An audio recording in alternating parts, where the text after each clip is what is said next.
ओम नमः शिवाय।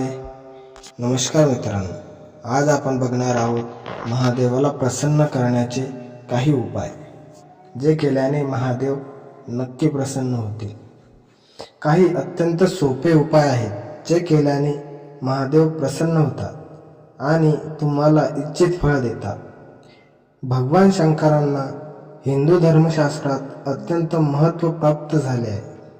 शिवाला देवाधिदेव महादेव असे म्हटले जाते। शिव हे सृष्टीचे चालक म्हणूनही ओळखले जातात। भगवान महादेव हे उग्र रूपाचे देव म्हणून ओळखले जातात।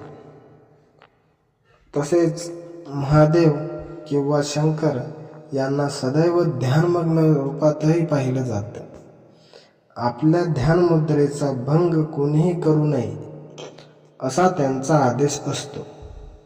एकदा माता पार्वतीने ही तपस्या भंग करण्याचा प्रयत्न केला होता आणि त्यांचा तिसरा डोळा उघडला गेला होता।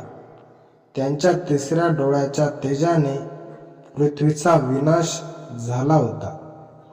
हे असे महादेव असेलही तरीही त्यांना आणखी एका नावाने ओळखलं जातं, ते म्हणजे भोलेनाथ।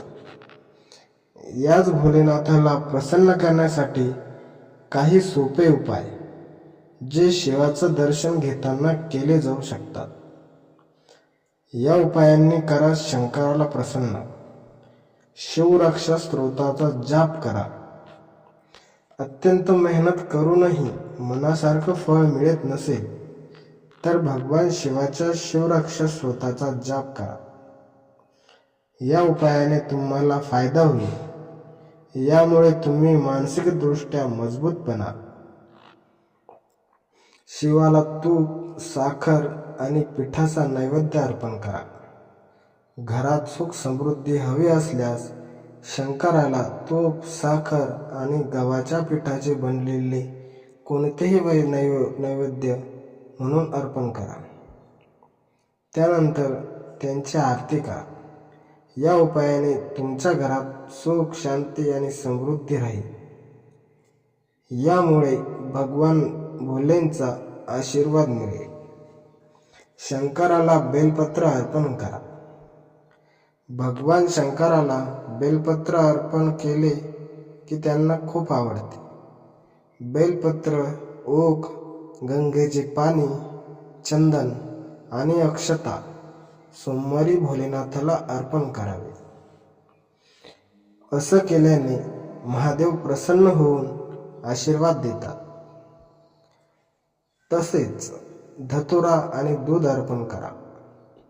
सोमवारी महादेवाला दूध अर्पण करावे। दुधाचा अभिषेक करूनही महादेव खूप प्रसन्न होतात। शंकरजींनाही धतुरा खूप आवडतो, म्हणूनच त्यांना नक्कीच धतुरा अर्पण करा। शंकराला पांढरे वस्त्र दान करा।